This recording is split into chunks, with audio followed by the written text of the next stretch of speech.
Ayan. Good morning po sa buhay ng bawat isa. Yes. Good morning. Medyo mainit ang panahon. Sino po naiinitan? Yes. Ako po medyo naiinitan kasi dun sa room natin, aircon eh. Kaya sabi ko, ang hirap pala pag aircon ng bahay. Kasi paglabas mo, ramdam na ramdam yung init. Pero salamat dahil alam ko sa umagang ito ay kung gaano kainit ang panahon ay ganoon din na nag-iinit ang pag-ibig ng Lord sa buhay ng bawat isa. Amen po ba? Sino po rito ang nararamdaman at naranasan ang pag-ibig ng Diyos sa buhay niya? Amen. Sabi nga, especially sa mga nag-birthday this April, ayan, meron tayong birthday celebrate ngayong araw na to. Meron din tayo mga nag-celebrate na. At meron pa ba yung mga mag-celebrate pa lang? Doon sa listahan natin.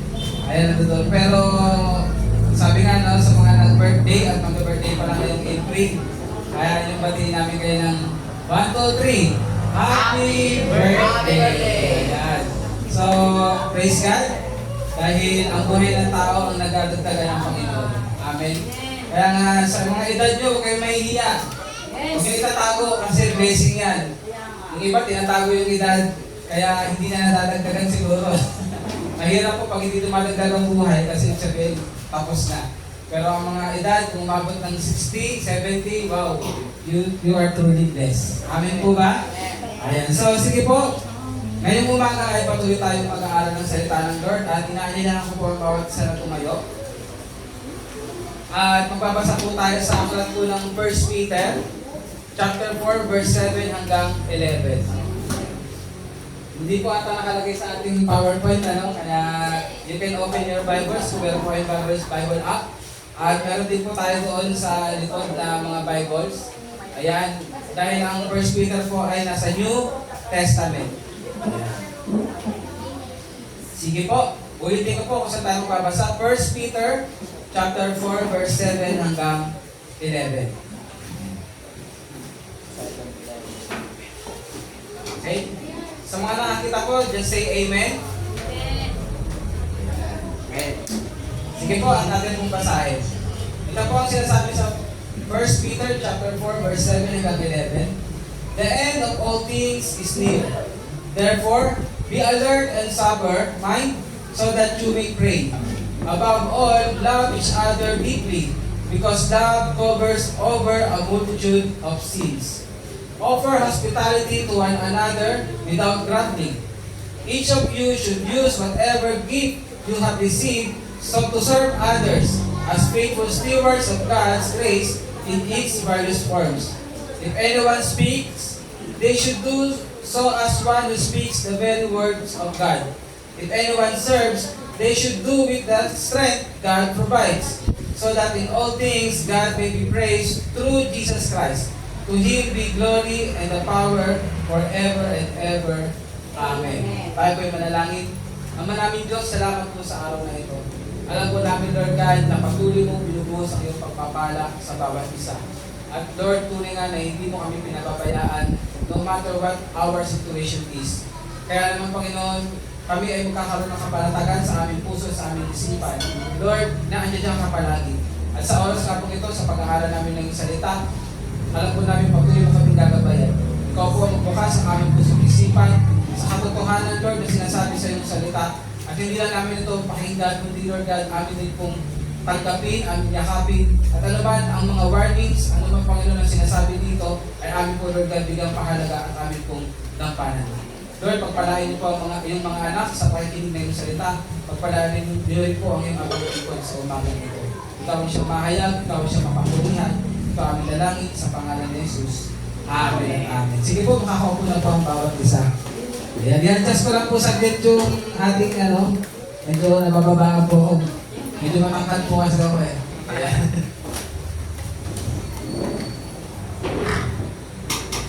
Meron pong wala akong tanong. Sino po rito yung nakaranas na yung tinatawag na merong, siguro lahat naman siguro, may due date? Pag may due date, ibig sabihin parang end na, di ba? Kumbaga, halimbawa, pag due date, ano nararanasan natin? Ano yung nararamdaman mo? Di Di ba parang medyo may panic ng konti, lalo na kung pag ano mo, uy, wala pang laman. Ayan, pag tingin mo sa Gcash mo, wala pang laman. Ayan, di ba, medyo napapanik tayo. Sino rin ko yung nakaranas na din na sa mga estudyante siguro, lahat ba dito lagi estudyante? Di ba, meron din yung tawag na mga, ano yun, yung last day ng submission. Ayan. Sino rito ang nakakaranas na nagpapanik? Ayan, bakit kaya nagpapanik? Kasi, Hindi lang ba? hindi na, Hindi natapos. hindi pinaghandaan ng maaga. Ayan. Kaya ano ba, tayo daw mga Pilipino, mahilig tayo yung tawag din yung last minute. Ayan, kasi pag may gagawin, ay, 1 month pa. Ay, 3 weeks pa. Tapos mamaya, ay, bukas na. Gagawin mo ngayon. So, di ba parang mahirap basta, ano nga ba ang nagkukos sa isang tao na magkaroon ng tinatawag na panic? Ayan. Kasi yung word na end. Ayan. Sabi yung word na last. Amen po ba? Kasi iniisip natin na parang, hala, hanggang dun na lang. Amen po ba? So sa ating mga Kristiyano, alam niyo po ba na dapat natin maunawaan o malaman na we are now in the last days. Amen po ba? So, as we heard that we are now in the last days, ano kaya ang mararamdaman ng isang Kristiyano? Ayan.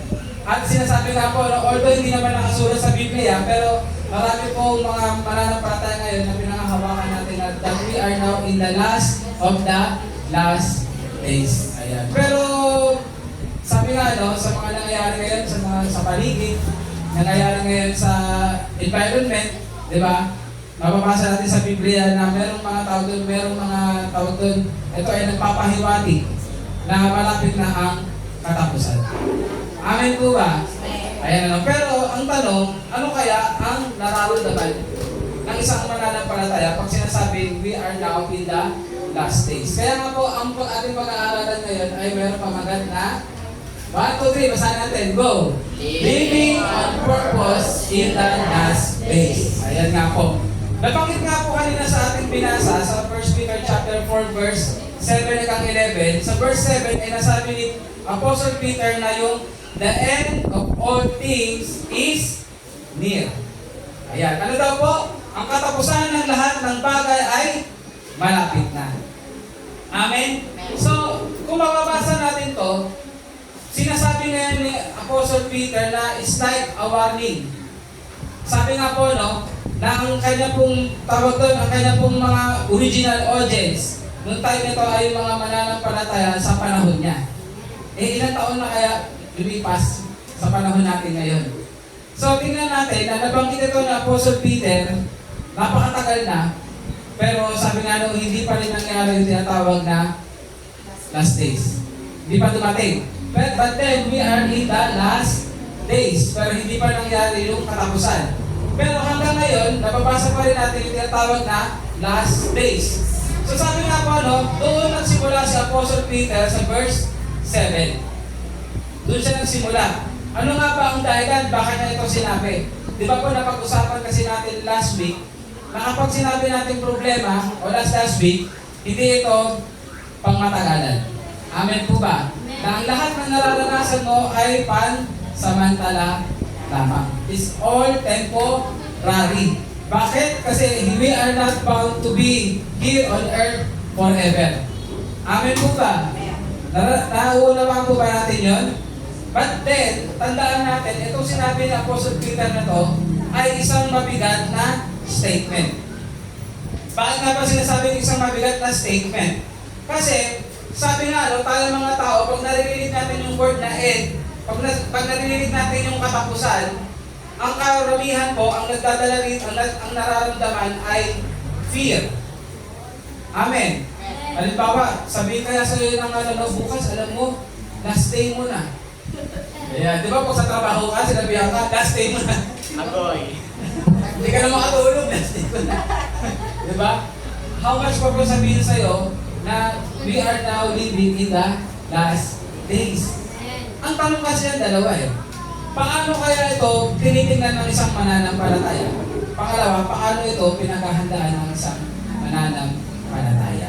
gaano tayo kaseryoso sa pag narinig natin yung word na we are now in the last days. Siguro ang isipin natin, ang tagal na nga sinabing last days, pero hindi pa rin nangyayari ang katapusan. Pero naaalala niyo yung lagi tanong natin kapag tayo ay nagsishare, na sino rito yung gusto, bukas, buhay ka pa.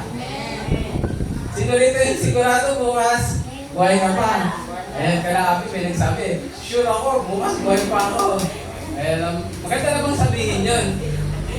Maganda namang sabihin yan, kaso nga lang, actually, we are not sure talaga. But then, doon kasi pumapasok yun. Di ba ang sinasabi ng iba, kung meron kang gagawin, yung buhay mo daw, gawin mo na siya na parang ito na yung huling araw mo. Narinig mo na ba yun? Alam ba, live the life to the fullest like it is your last day here on earth. Ayan. Siguro yung iba, nasa isip nila, paano nga ba nila gagawin yung last day of the fullest? Hindi na puli, sabihin nila, sige, pupunta ako dun sa lugar na to, gagawin ko na kung ano kung gusto kong gawin. Kaso nga lang, sabi doon, hindi nila ginawa yung live your life to the fullest. Ang ginawa nila, live your life to the fullest. F-O-O-L. Sabi, nagiging full sila. Pero ang sinasabi kasi, fullest. Ibig sabihin, yung pinaka buhay o na merong, yung tinatawag na purpose. Amen po ba? Alam niyo po ba, isa sa nagiging problema, halimbawa na lang sa mga trabahador. Ayan, bigyan ko kayo ng idea. Sa mga trabahador, sino dito yung nakapagtrabaho na? Sino dito yung meron kayong nakita na kasama nyo na last day na? Halimbawa, kasama nyo ngayon, tapos kinabukasan, wala na siya. May nakita na kayo ganun? Kalimitan, ano ang nakikita nyo sa inaasan ng taong last day na? Ginagawa niya ba na maigi ang trabaho niya o doon pa siya parang ang sabi nga nila ay parang walang ginagawa na. Diba kadalasan pag nasabi nilang last day na, yun pa yung time na hindi sila nagkatrabaho matino, hindi sila kikilo, sabi nila last day ko na eh. Last day ko na, bahala ka dyan, bukas na ako, diba? Amen po ba? Alam niyo po ba, ito yung gustong ipahiwatig ni Apostle Peter. Ngayon nalaman natin na sinabi niya, the end of all things is near, huwag tayong mamuhay na parang ganun. Na last day na, hindi gawin ko na kung anong gusto ko, bahala na. Hindi. Sinasabi ito ni Apostle Peter, bilang mga mananampalataya, kapag narinig mo na yung sinasabing the end of all things is near, that we are now living in the last days, at sinasabi nga pinanampalataya na we are living in the last of the last days, sinasabi nito ni Apostle Peter, na dapat hindi tayo napapangunahan ng takot. Okay? Hindi tayo napapangunahan ng kalituhan. Amen po ba? Hindi rin tayo napapangunahan ng panic. Amen? Wala magpapanik dito pag sinabing bukas. Pwede, wala namang nasabi talaga nun. Wala magsasabi na bukas, dito na si Lord. Baga? Pero pag sinabing anytime, pwede dumating si Lord. Huwag ka magpapanik. Amen? Ano dapat mararamdaman mo pag narinig mo, anytime si Lord pwede bumalik? Dapat ikaw ay excited. Amen? Kasi pag ikaw ay nagpapanik, ibig sabihin, may ginagawa ang mo. Ayan, ano? So sabi nga dito, sinasabi ni Apostle Peter na pag narinig natin the end of all things is near, we should not have that fear. Dapat wala tayong confusion and we should not panic. Rather, dapat magkaroon tayo ng sense of purpose. Amen po ba? Pag sinabing sense of purpose, kung alam mo last day mo na, gawin mo na yung pinaka-the best mo para sa Panginoon. Amen po ba? Kasi kadalitan, pag sinabing last day nga, doon pa minsan sumasablay. Huli na nga eh. Kumbaga, ang galing sa simula, pagdating sa dulo, sablay. Alam niyo po ba sa Panginoon, ganito? Mahalaga sa Lord kung paano mo sinimulan ng mahusay at kung paano rin tatapusin ng mahusay. Amen? Amen. Hindi dapat yung ang galing mo sa simula, kalagitnaan medyo lang, kas katapusan parang wala na. Hindi. Kailangan po kung paano tayo nagsimula na maayos, ganoon din hanggang sa huli. So ayun ang pinapaalala ngayon ni Apostle Peter, since the end of all things is near, we should have that sense of purpose bilang mga mananampalataya. Ibig sabihin, hindi ito yung pagkakataon na magmukmuk ka dyan, last day na, anytime bumalik na si Lord. Hindi. dapat excited ka dun. Anytime pwede lang dumating ang katapusan. So, mas magandang matagpuan ako ng Panginoon ko na ginagawa ko ang pinaka-mahusay. Amen po ba? Na ginagawa ko yung paglilingkod ka sa Kanya ng buong puso. Amen po ba? Kaya nga napakahalaga rin. Alam niyo po, sa mga tao meron papapahalaga sa oras, napakamahalaga sa kanila yung word na gawin mo na yung lahat ngayon, ang pinakamahusay mo na parang ito na yung huli mo. Kasi doon nagkakaroon ka ng mindset na hindi mo na ito kayang gawin kinabukasan. Maaaring hindi mo na ito pwedeng bawiin sa kinabukasan. Amen po ba? Nakukuha natin? So ngayon, si Apostle Peter, pinapaalalahanan tayo, mga kapatid, the end of all things is near. So, pwede mo ba gawin ang pinaka-best mo na ngayon? Gawin mo ang pinaka-very purpose ng buhay mo. Amen. Ayan, introduction pa lang. Ayan, nakaraan sa akin natin, alam ko lang ba tumatagal ka? Bakit? Ang haba ng introduction mo eh. Pero alam ko kasi yung introduction, ito kasi yung nag-pave way. Ito yung nagbubukas ng pinto sa pag-uusapan. Amen po ba? Ayan. Pero ang pinakasimula niya, alam nyo kung ano, yung praise and worship. Kaya wag na wag kayong wala sa praise and worship. Kasi pag nakikinig kayo, pag nandiyan na kayo, nag-engage kayo sa praise and worship, inaalay na ng Holy Spirit yung puso at isipan, yung spirit natin sa Lord. Amen? Diyan, nagtawag diyan din, pinapakita ng Lord kung sino siya sa buhay mo. Kaya kayo, pag upo mo dyan, ready ang puso mo, ang buhay mo. Amen? Ayan, kung ano-anong, mayroon na naman akong bagong topic, ano? Pero sige, balik tayo. So sabi nga po, no, as Christians, we are not to live in fear of the end. Okay? Anong sabihin? Bilang mga Kristiyano, bilang mananampalataya, hindi dapat tayo nagumuhay na may takot kapag narinig natin ang salitang katapusan. Rather, dapat daw mamuhay tayo na merong purpose. Amen. Gawin na natin ang pinaka-mainam at inisip natin na maaaring bukas o mamaya hindi na natin ito magagawa pa. Kaya, bigay mo na ang todo mo ngayon pa lang. Amen? Sabi mo nga sa katabi mo, ibigay mo na yung todo mo para sa Lord. Ayan. Alright, bigay mo na yung todo mo para sa Lord.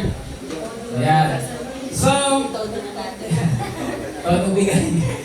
So, meron po tayo mga pag-usapan. Hindi ko papakabahan. Ayan. Naniniwala ba kayo doon? Amen. Amen. So, isa-isahin natin ang bawat verses. So, number 1, the purpose na dapat natin ginagawa. Yan, sige po. Pag si Kuya Ray siya pumipindot, hindi nagahang. May amo talaga ng laptop eh. Number 1, basahin natin sabay-sabay. 1, 2, 3. Live with a clear mind and a praying heart. Ano nga ba yung sinasabi sa verse 7? Sabi nito, be alert and of sober mind so that you may pray. So sinabi niya, live with a clear mind. Mahalaga ba na pag nalaman mo na malapit na katapusan ay hindi ito ang isipan mo? Amen. Eh kailangan nga ba nagkakaroon ng panik? Kailangan nga ba nagkakaroon ng kalituhan? Kapag, sabi nga din kapag nagpadala ka sa negatibo. Amen po ba? Kaya nga sabi na, live with a clear mind. Bakit nga ba kailangan meron tayong clear mind? Kasi, ang katotohanan, hindi mo kaya mag-pray kung ikaw ay merong panic mind. Pag hindi clear ang iyong kaisipan. Amen? So sabi nito, when time feels short, yan. Kapag nararamdaman daw natin na parang maikli na lang yung oras, kapag konti na lang yung allowance doon sa gagawin natin, usually, ang mga tao ay nagpapanik. Amen po ba? Kaya nga sinabi nung pandemic, di ba? Nung ang mga tao hindi makakalabas, ano nagkaroon? Panic buying. Ayan. Nagkaroon ng panic buying. Hindi nakapag-isip na maigi. Alam niyo kung bakit? Kasi kung ano-ano binili. Alcohol, tissue. Nakalimutan bumili ng pagkain. Kakainin mo ba yung alcohol, tissue? Puro mask. No? So kapag nagkakaroon kasi ng panic, ang tendency ay hindi ka makapag-isip ng maigi. Hindi ka makapag-decide ng maigi at hindi ka makakakilos ng tama. Amen po ba? Sino rin kayo nakaranas sa mag-panic? Amen. Alam niyo po ba sa pagdadrive, bilang driver, napakahalaga na wala kang panic mind. Amen? Kanina po alam niyo, share ko lang, nung pauwi ako, nung galing ako sa ospital, pauwi, pupunta ako kasi susundin ko yung mga bata. Alam niyo po, nung habang nandito ako, yung nasa likod ko, pit-pit ang pit-pit. Tinit-tinit ang... As kita niyo naman nasa dulo, kasi pagdating niya nakita niyo meron yung espalto. Di ba paliit yung kalsada? Pit-pit siya na pit-pit. Eh di ang mangyayari, kung nagpadala ako sa panic, susunod ako sa kanya, kakaliwa ako, masasagasaan ko yung mga phone, yung ginagawa. So sabi ko, salamat sa Lord na hindi ako nagpanic kasi nag-remain lang ako dun sa line ko. Pero nakita ko sa likod, yung andar niya yung parang gusto na akong git-gitin. Tapos pit-pit siya na pit-pit, ang laki niya, parang hammer yung sasakyan eh. So, okay yun. Steady lang ako, diretso. Tapos, kung lumaliwan ako, lumaluwag na. Okay na. So, napakahalaga na hindi ako nagpanik, may pangalawa pa. Kala ko isa lang eh. Pagdating dyan, nung paliko na ako sa itlog, ang nangyari naman ngayon, itong isang kotse, papasok siya doon sa kabila, di papunta dyan sa kalsada na dyan. Aba, hindi naman, tawag doon, hindi naman ngayon siya tumitingin na may paparating ako. Dire-diretso siya. So, sabi ko ngayon, hindi rin ako pwedeng humito basta-basta kasi mabilis kami parehas nung nasa likod ko. Ayan. Pero ang nangyari kasi doon, kitang-kita niya kami. So, kung nagpanik ako, baka nabangga ako o merong nangyari hindi maganda. So, dumating ngayon sa akin yung pinag-aralan. Saan nga ba ginagamit ang busina? Sa warning. Ayan. So, ayun yung nangyari na nagpipit ako. Bigyan po ako gumamit ng busina eh. Alam ng mga anak ko yan, pag nag-drive ako, minsan wala talagang busina. Pero nung time na yun, doon napaalala sa akin ng Lord, magbusina ka. Kasi pag nagbusina ka, pwede kasi hindi siya nakatingin sa'yo. Pwede kasi na hindi siya aware. Kasi baka nakatingin siya sa kabila na kagad. So nung nagbusina ako, pit-pit, eh di hindi siya tumingin. Ay, hindi siya huminto. Kala nag-pit siya, no? Hindi siya, doon siya huminto. Doon siya huminto. At saka ako nakadaan ng maayos. Ayan. So nakita natin kung gaano kahalaga yung word na hindi ka mag-panic. Kasi kapag nag-panic ka, yung decision making mo, yung pag-iisip mo, puro biglahan lahat. Wala sa ayos. Amen? Kaya nga napakahalaga dito, sinabi ng Apostle Peter, na huwag ka mag-panic pag narinig mo yung word na the end is near. So kung alam mo ngayon the end is near, hindi tayo sigurado kung bukas, ngayon, o sa mga susunod pa, napakahalaga that we have a clear mind. Ano yung ngayon, pag meron kang clear mind kasi sinasabi dito na ikaw dapat meron kayo ng clear-headed. Ayan, pag sinabing clear-headed, nasa ayos pa rin ang pag-iisip mo. Amen po ba? Huwag ka matatakot, huwag ka mangangamba. Anong gagawin mo lang? Kailangan mananampalataya. Amen. At sabi nga dito, be watchful. Ibig sabihin, pag sinabing stay clear-headed and be watchful, ibig sabihin, kailangan focus ka pa rin. Mga kapatid, kailangan focus. Kasi karamihan, pag nagkaroon ka ng panic, wala kang focus. Kapag ikaw ay natakot, pag sinabing malapit ang katapusan, malapit ang pagkabalik ng Panginoon, kapag nagkaroon ka ng takot, nagkaroon ka ng pangamba, minsan ang focus mo nawawala sa Panginoon. Amen? Gusto niyo ng example? Ito, parang biro-biro pero totoo to. Nangyayari to minsan sa mga babaeng wala pang asawa, na may 35 na, 40 na. Kung sinabi malapit na dumating si Lord, wala ka pang asawa. Ngayon natakot. Bahala na. Kahit hindi Kristiyano, pinatos na. Kahit sa internet lang, pinatos na. Kahit sa Facebook lang, pinatos na. Bakit? Kasi nagpanik yung isip. Alam niyo po, ito parang joke na may pasok pero totoo po ito nangyayari. Kaya alam ko si Ruth, hindi yan magpapanik. Magpe-pray pa rin yan. Amen? Sa mga lalaki, ganun din. Kaya kapag nagkaroon ka ng nagpanik ka, mawawala ka sa focus. Mawawala ka sa focus talaga. Kaya sinasabi nito, if the end is near, you should have that clear mind.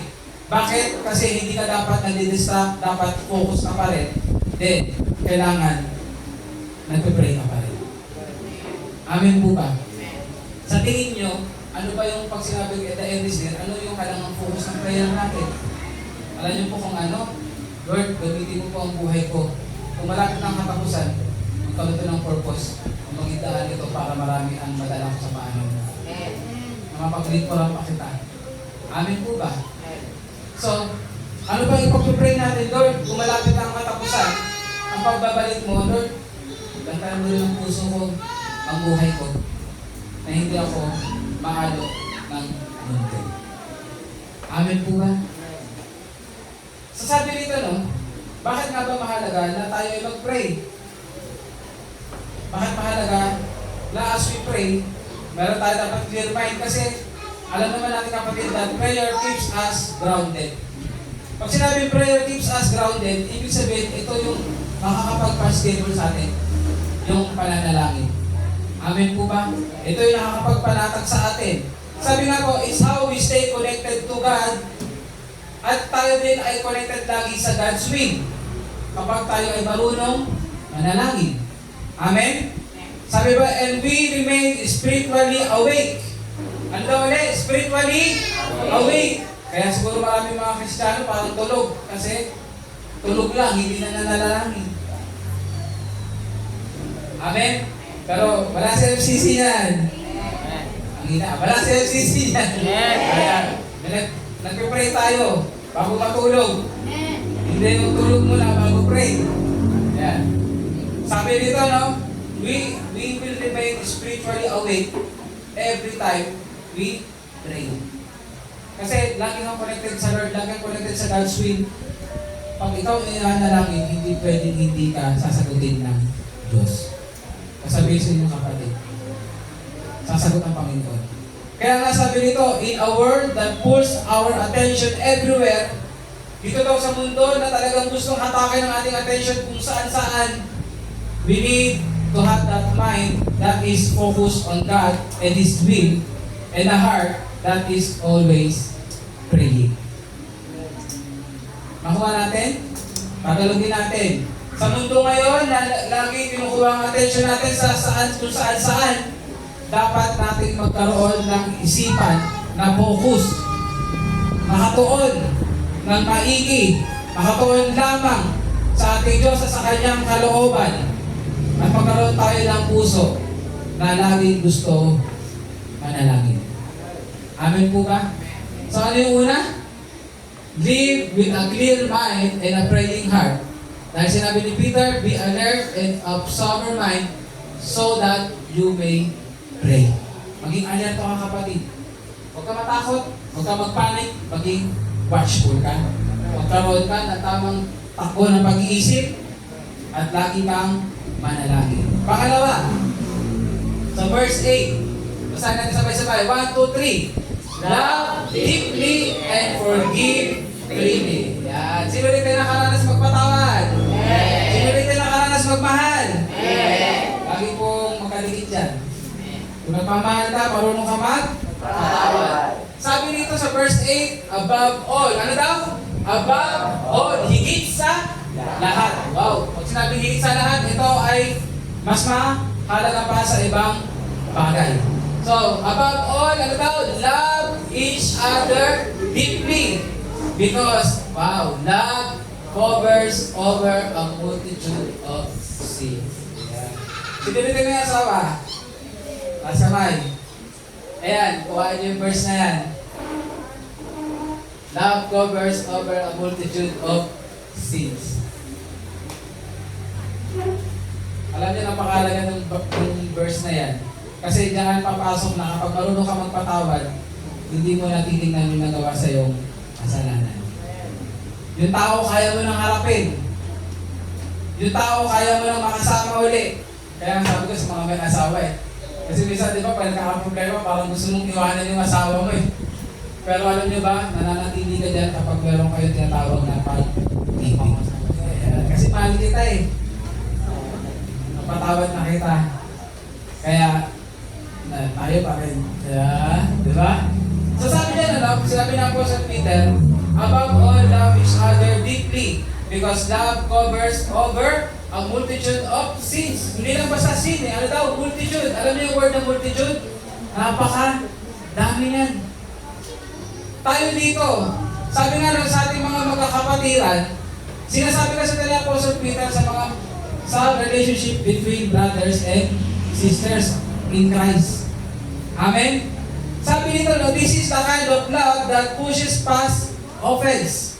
Ano yun? Ito yung klase ng pag-ibig na itinutulak na papalayo kung ano yung mga nakaraan na. Amen? Ito yung nangyayari na hindi mo sasabihin kasi. Kasi sasabihin mo, wala na. Amen? Ano po sa ating mga Kristiyano, dinidil pa rin tayo ng Lord dito sa bagay na to. Pagpapatawad, pagkalimot sa mali.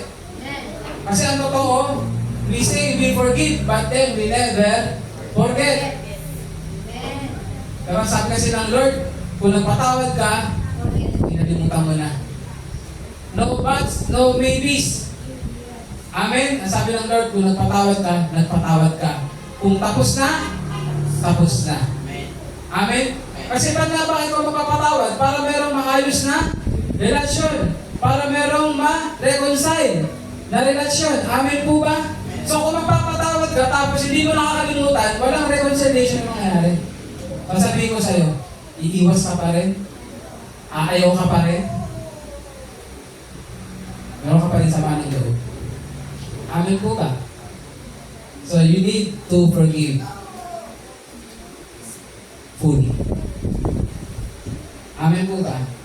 Ang tanong ngayon dito, sabi ba ni Pastor yan?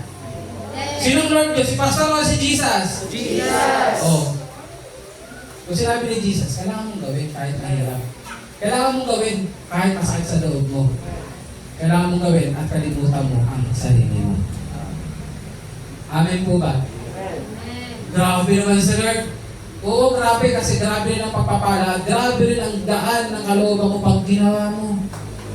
Amen po? So, parang pagdating sa pagpapatawad talaga, no? Kasi gusto ng Lord maging malaya tayo. So sabi nito, no, this is the kind of love that pushes past offenses. Sabi nga, no, we choose forgiveness. Amen?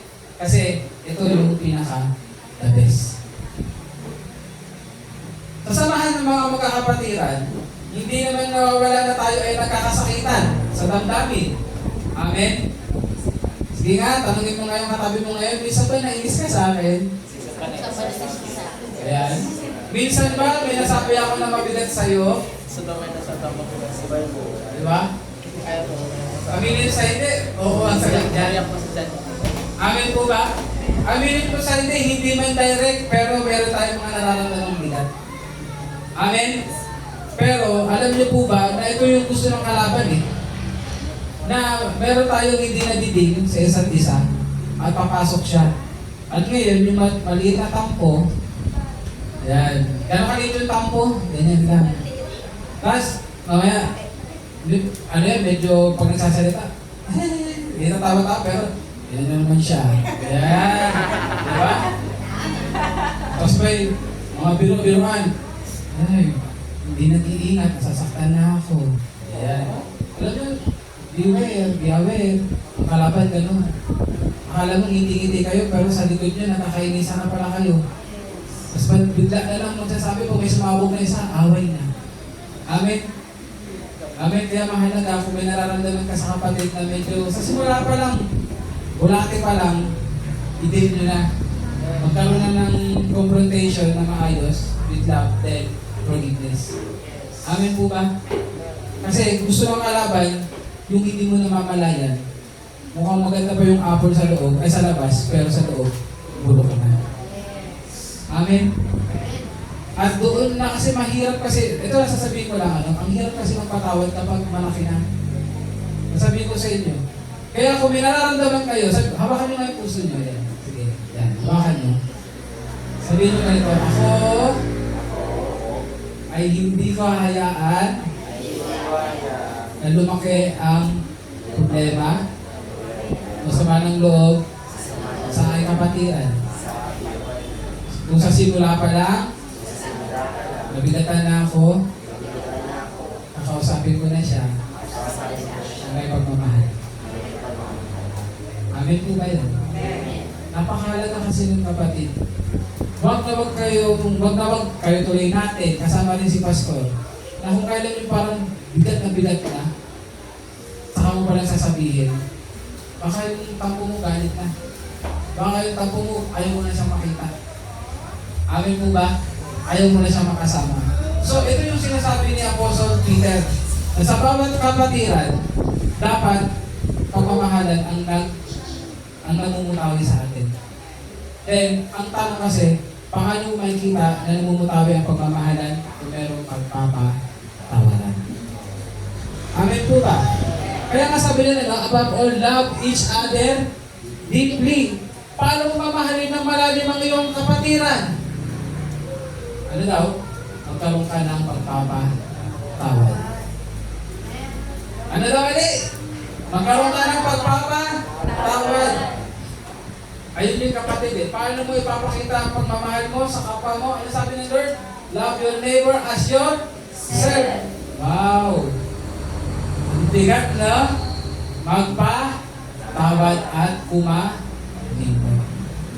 Ulitin nga natin. 1, 2, 3. Magpatawad at kumalimot. Non-negotiable. Non-negotiable. Si Lord ang Lord mo, magpatawad ka at kumalimot. Amen. Sabi nga po, no, when the world gets darker, the church must love and forgive brighter. Ano ulit? Kung ang mundo ay nagiging mas madilim, dapat daw ang iglesia ay mas nagliliwanag sa pag-ibig at sa pagpapatawad.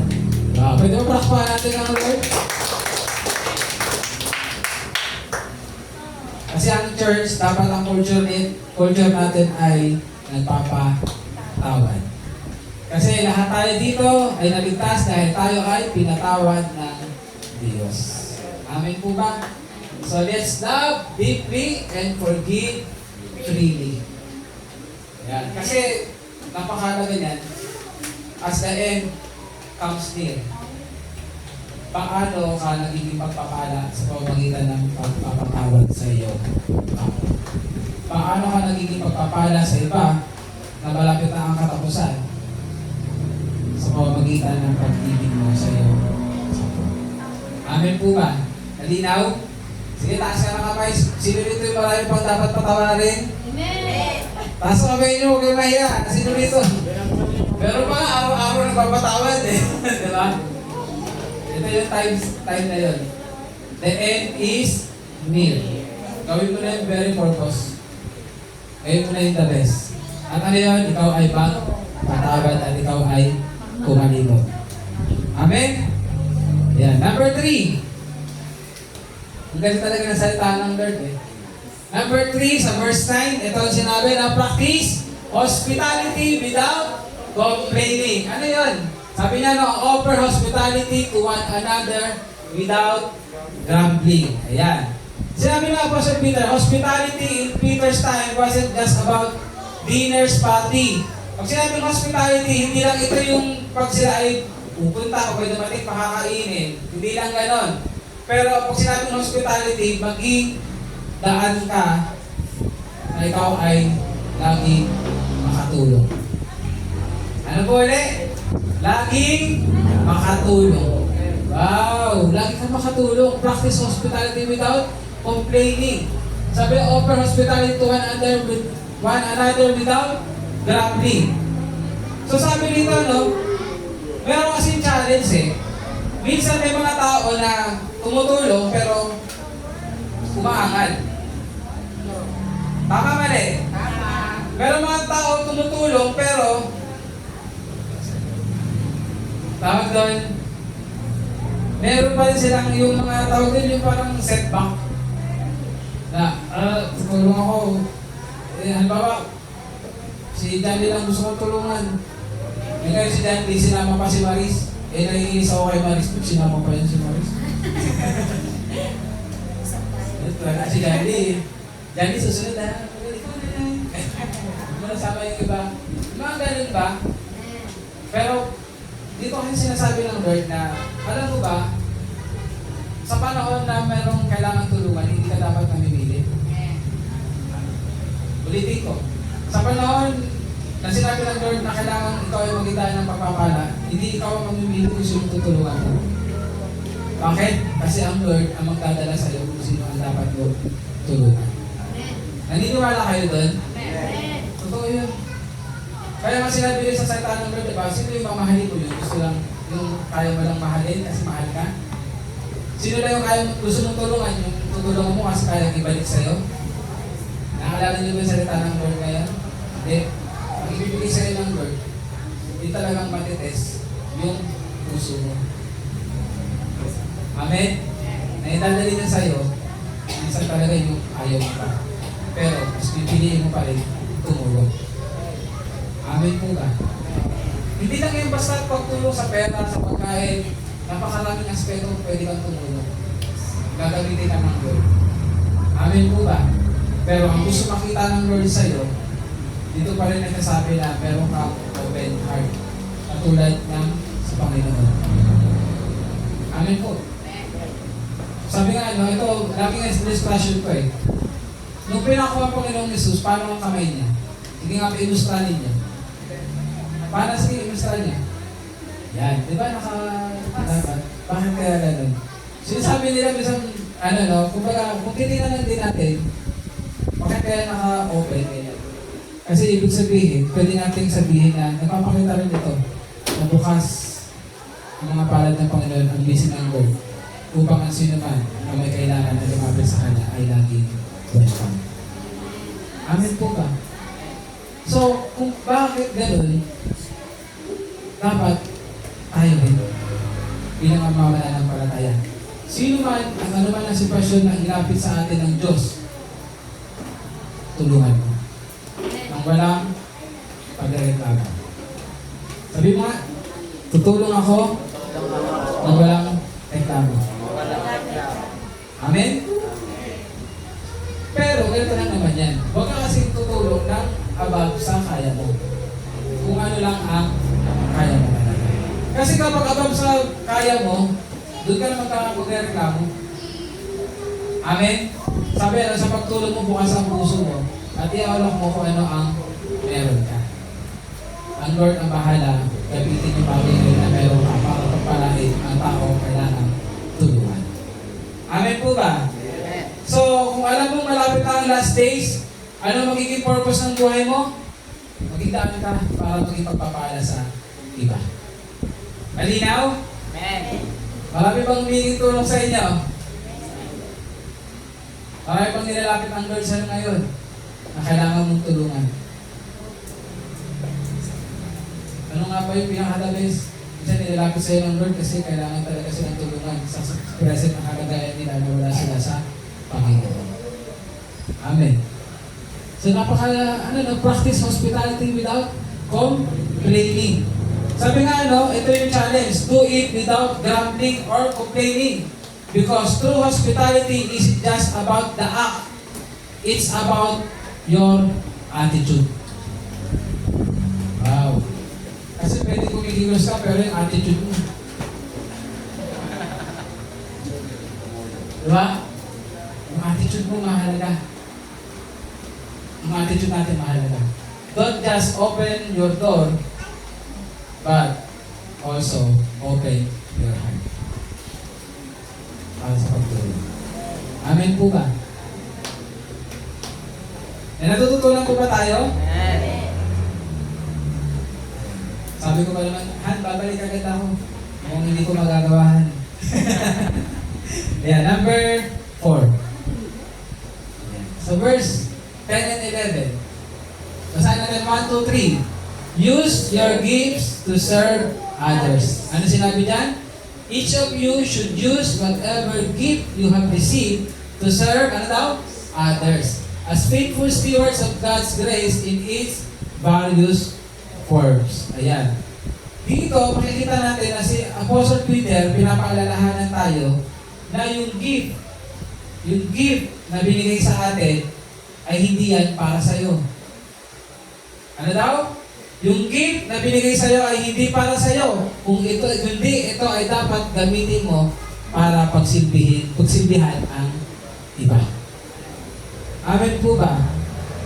So sabi dito, no, they are from God that should be used to serve God and to serve others. Amen. Sabi nga, no, it is given to us to serve His people. Kaya nga, whether you are speaking, you are helping, you are leading, or encouraging, we do it all to reflect God's grace to others. Ito ay nagpapakita dapat ng biyaya ng Diyos na tayo ay nagiging daluyan din ng pagpapala ng Panginoon sa pamamagitan ng paggamit natin ng gift na binigay sa atin to serve others. Kaya nga sabi ko ito ay lagi, kailan ka ba magkakaroon ng puso na nagpapakumbaba? Sa panahon ba na ikaw ay pinaglilingkuran o sa panahon na ikaw ay naglilingkod? Alam niyo po kung saan?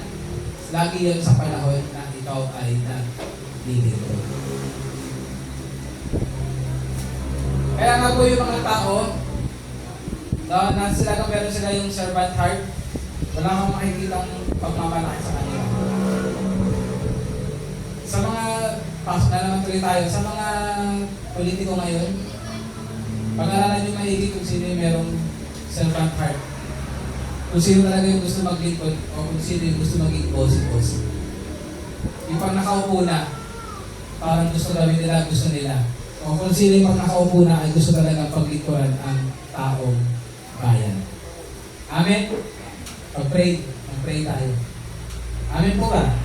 So sa atin, ay yung sinasabi ngayon ni Apostle Peter, na yung gift na binigay sa'yo, hindi yan binigay sa'yo para itago mo lang. Hindi yan binigay sa'yo para sa'yo lang. Kundi binigay yan sa'yo para pagsilbihan ang kapatiran, pagsilbihan ang bawat isa. Amen po ba? Sabi nga na yung gift na yon, ikaw nakakalam kung ano yung binigay sa'yo ng Lord. Ikaw na nakakalam.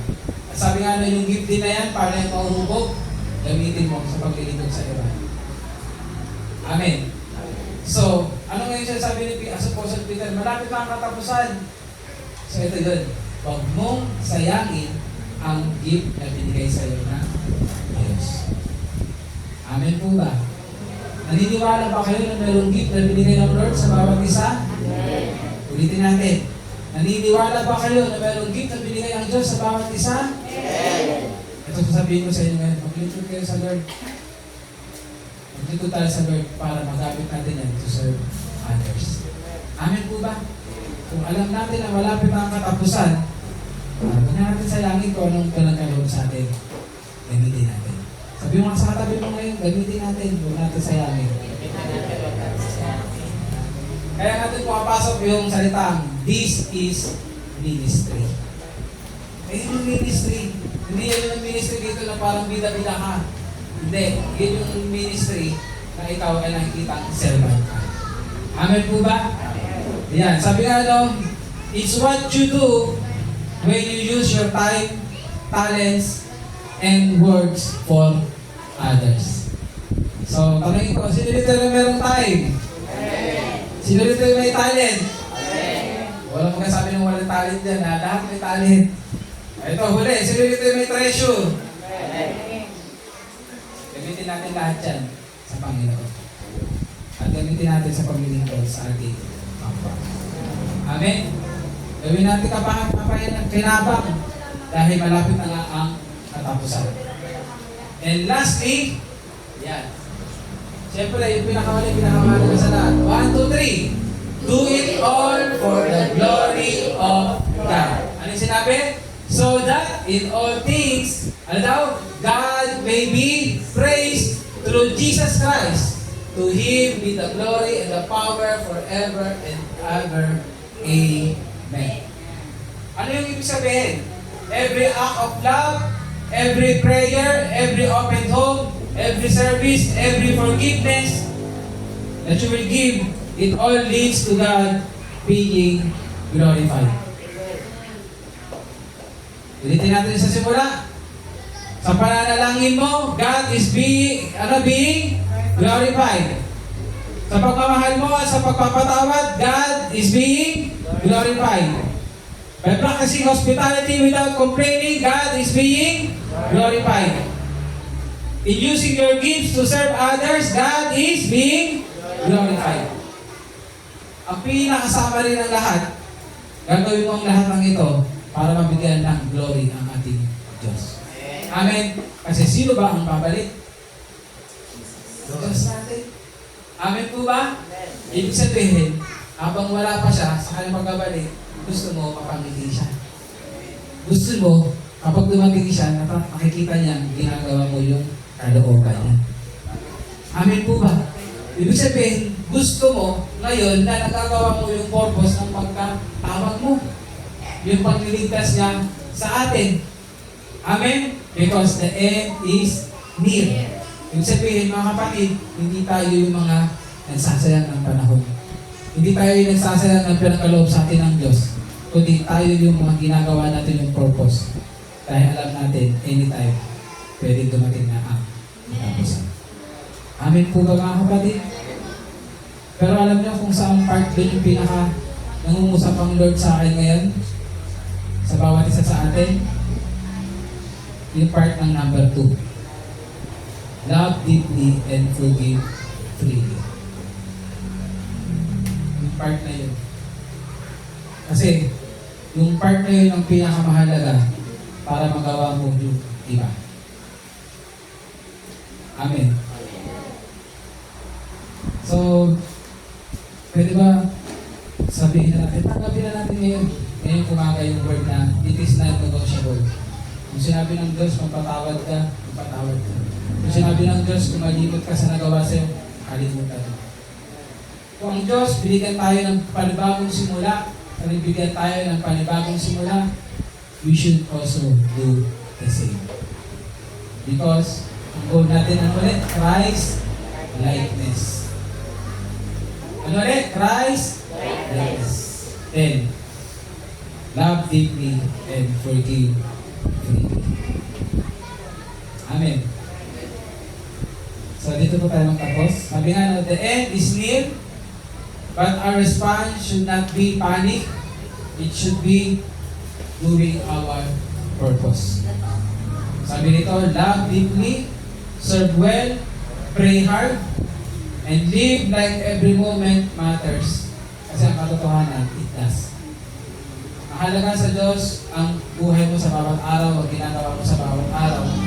Kaya, let us pray and let us act na magawa natin ang purpose ng buhay natin every day, na tayo ay mindful that the end is near or the end may come anytime.